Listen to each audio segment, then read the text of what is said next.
Have you ever had the sense that you've done something or gone through a situation before? Does it seem like you know what's going to happen next? That feeling is often described as déjà vu. The saying comes from the French meaning already seen. Now, some people think that déjà vu is a sign of a kind of potential psychic phenomenon, but there could be other causes for your déjà vu experiences. Carolyn Yaffe is with us today, counsellor and cognitive behavioural therapist at Medcare Medical Centre. I love this topic, Carolyn, because it's something that I experience pretty frequently. How about you? Yes, and I think it's a very cool feeling, actually. It's so hard to explain. And sometimes you'll be in a situation and you might be at dinner or you might be around the table or walking somewhere and suddenly it'll strike you. And to my mind, I always feel like I'm kind of like walking in treacle a little bit as I just try and work out what's going on. So it is a really interesting phenomenon as such. But I wondered if we could kind of put our science hats on and try and get a bit of an understanding about the latest or the most reliable scientific explanations about déjà vu and maybe its causes as well. What do we know? Okay, well, first of all, just like you said, the common thinking about déjà vu is that it could be some kind of psychic experience, such as remembering something you've experienced in a previous life or in a dream. And while keeping an open mind is never a bad thing, there's actually no scientific evidence to support any of these ideas. But where there is scientific evidence is that stress and exhaustion can certainly contribute to... that adds up. Yeah, being busy or tired, and especially if you haven't had enough sleep. Imagine what you feel like when you only sleep between 1 and 3 hours. I always kind of put it down to I've quite a rich inner life. I have really elaborate dreams. They've got secondary characters and subplots and, like these epics. And I often feel like my dreams come true. Like a conversation will happen or I'll be in a situation and it's the dream thing that I find quite a lot. There are quite a few theories around it. Like there's memory theories, there's brain function theories, there's something called a hologram theory as well. I wondered why we think some people might experience déjà vu more than others, Carolyn. Well, again, like I said, people who are exhausted or stressed out, they tend to experience déjà vu more. And this, again, is probably because fatigue and stress are connected. And that's most likely one of the causes. Let us know on the text line if this resonates with you. We've had a message from Julie saying, with my first and second pregnancy, I had a recurring nightmare. I travelled to New York pregnant with my second child, and when I was in New York, the reality of my nightmare became apparent. I walked into a building and recognised it. I couldn't remember why, and then I remembered I'd seen it. My dream with my first child and the pregnancy of my second. Déjà vu. Wow. Interesting. So chuck some hormones in with the exhaustion. Your déjà vu chances are probably going to go through the roof. And, also, too, déjà vu occurs often when our perception or our memory aren't necessarily in sync. Mm-hmm. So basically, it's like what's familiar and what we're recalling sometimes are not asynchronous. They're not in sync. Cohesive. Exactly. Interesting. Right. Got more questions. Carolyn Yaffe's with us today from Medcare Medical Centre. We're talking about déjà vu. We've had a message asking, can it be something to do with your health? So we're going to explore that a little bit. How do you know the difference between a normal déjà vu experience and associated psychological mental disorders? Get in touch. We'd love to hear if this is something that you have experienced, or is it just me and my stress? 4001, you can be anonymous if you like. We've also got the app and the WhatsApp too. Can déjà vu be an indication of a health issue? We'll find out.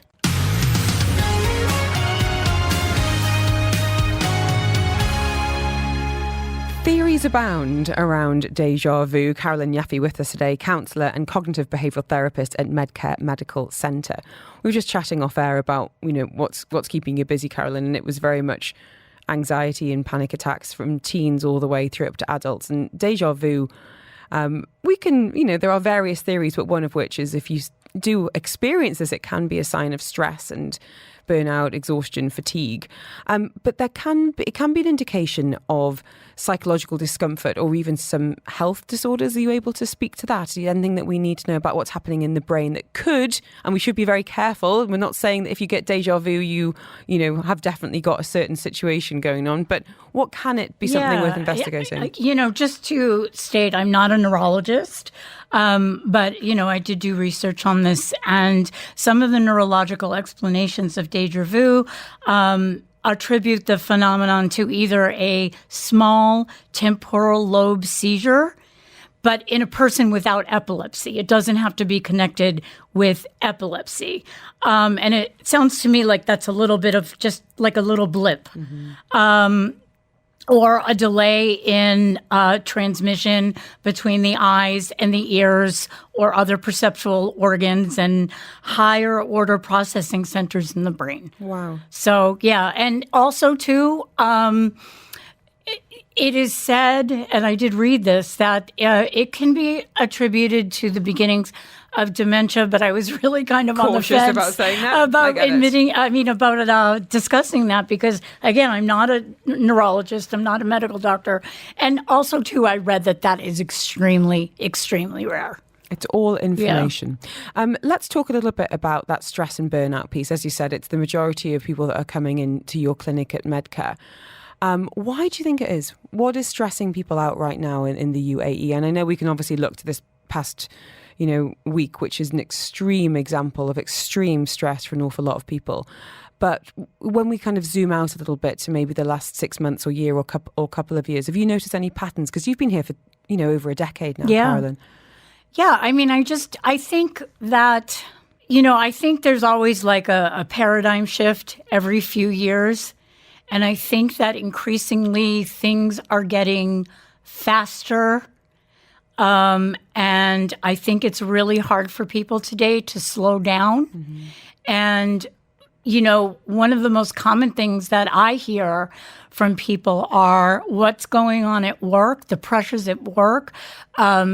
People tell me stories that they're being contacted, via WhatsApp at, 10, 11, 12, 1 in the morning, and it just doesn't stop. And that just really creates anxiety. And with young people, I would say primarily high schoolers or secondary school, it's the amount of academic pressure that they're facing. It's really interesting you say that, because on Iron Education this coming Thursday, we're talking about exam stress, but kind of wrapping around that with a psychologist, talking about how as parents we can be encouraging and supportive without tipping into that pushy parent territory, because it's so damaging. It really, really is.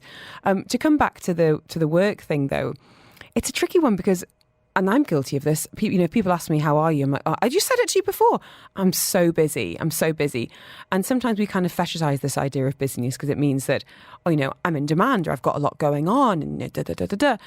It's not helpful. It's not a helpful thing to do. It's not. And I mean, I'm guilty of it as well.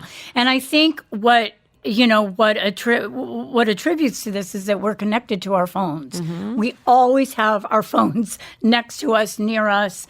And so, again, I mean, when people are WhatsApping you or emailing you, you're going to pick up the phone and you're going to look. Mm-hmm.